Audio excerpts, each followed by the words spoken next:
Hi everyone, it's Kathy for Not Too Shabby Shop. Thank you so much for joining me. Today I will be creating a second card using the Warm and Cozy stamp set by Not Too Shabby, and I'll be heat embossing on acetate and creating a shaker card. I started out by stamping this super cute little penguin onto a piece of Cougar super smooth cardstock with Memento Tuxedo black ink. And to color in my penguins, instead of using gray markers, I like to use my blue-violet markers. So I started out with BV29 and added that in the areas where the shadows would be the darkest. So on the sides of his face, right underneath his hat, and then around the scarf, I added the darker color there. And then I came in with BV25 and filled in all of the white space that I had previously left uncolored.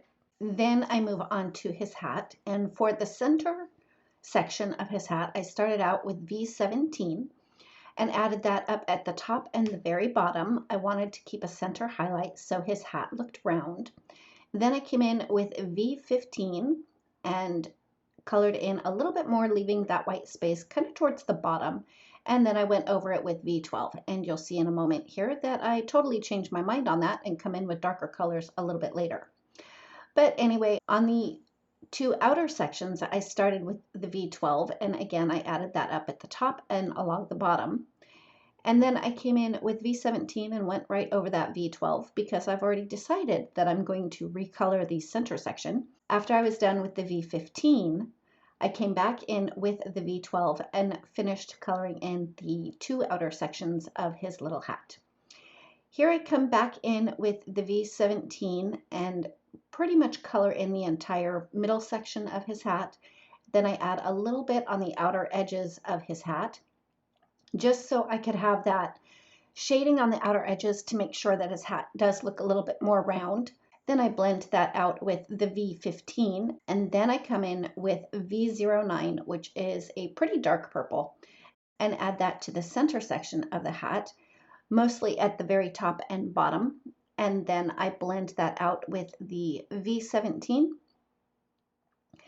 and then I move on to his little scarf. And for his scarf, I kept it pretty simple.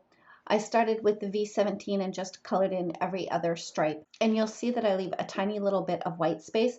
And that, again, is just so that the scarf looks a little bit more round than totally flat. Then I color in that white space with V15 on all of those stripes. For the alternating stripes on his scarf, I just colored that in with V01.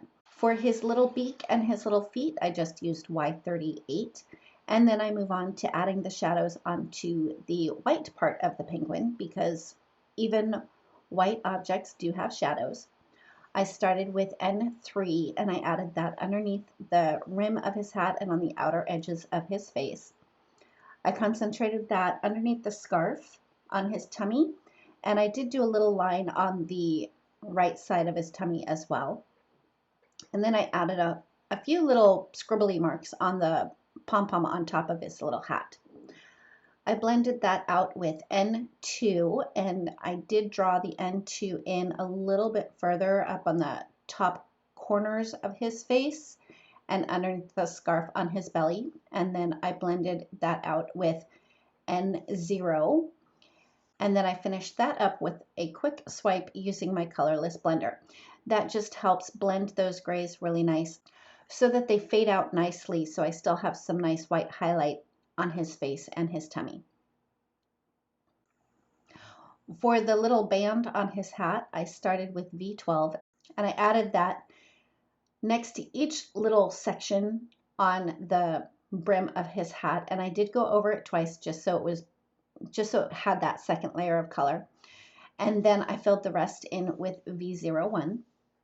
And I had to give him some rosy cheeks with R20. And then to add some details, I did use a white gel pen and just did little lines on the brim of his hat. And then, of course, me with my polka dots, I had to add polka dots to both his hat and his scarf. Once I was done with the coloring, I set that little guy aside and I grabbed a piece of acetate that measures 4 1/4 by 5 1/2. Then I traced around a rectangle die that I plan on cutting a window from patterned paper from.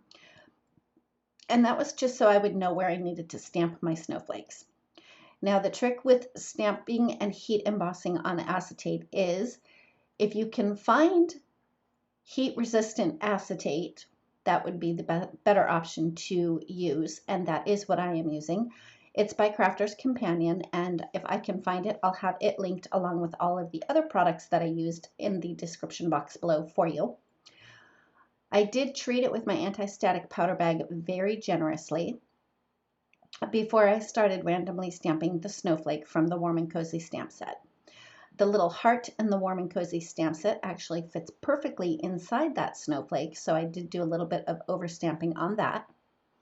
Then I used some detail white embossing powder to coat the stamped images on the acetate.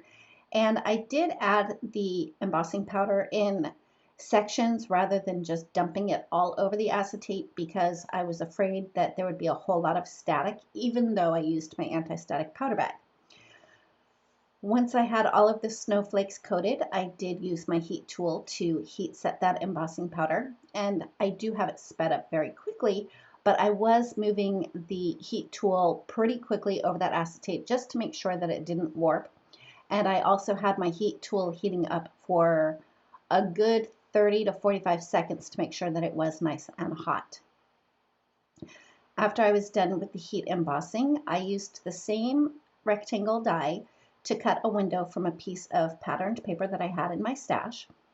And then I used my tape runner to adhere the acetate to the back side of my patterned paper with the window. And what comes next is adding a whole bunch of foam tape around my window so that I can add in my shaker bits. When adding the foam tape, you do want to make sure that you have tight contacts so that your shaker bits don't fall out. And once I had all my foam tape in place, I did use my anti-static powder tool on the back of the acetate as well. I filled up my window with some clear sequins and some clear glass beads, and then I removed the release paper from my double-sided tape. And a trick is if you add your shaker bits in before removing the release paper, I would recommend that you use a craft pick to help remove that release paper. That way your shaker bits don't bounce all over the place. After I removed all of that release paper, I put a piece of purple cardstock on the back, and that piece of cardstock measures 4 by 5 1/4. And then I used liquid glue to adhere that to the front of a top folding A2 sized white note card. Off camera, I had die cut snowy hills from white cardstock. I used my tape runner to adhere those two together, and then my tape runner to adhere it to the front of the card. And I used my scissors just to trim off the excess. Of course, I put some foam tape on the back side of that little penguin and popped him into place. And then I stamped "Thank You" onto a piece of purple cardstock and heat embossed it with white embossing powder. Ran it through my die cut machine with a fishtail banner and adhered that to the front of my card. And to finish it up, I wanted to add some glitter to my snowy hills, so I used my White Blizzard Nuvo drops. After I'd put a line of the glitter drops down, I did use the tip just to flatten it out so it wasn't so bumpy.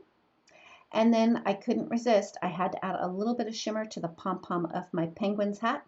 And that's it. That finishes up my card for today. Thank you so much for joining me. If you like this video, please give it a thumbs up. If you've not yet subscribed, I'd love it if you would. And don't forget to ring the bell so you're notified every time a new video is posted. Thanks again, and we'll see you next time.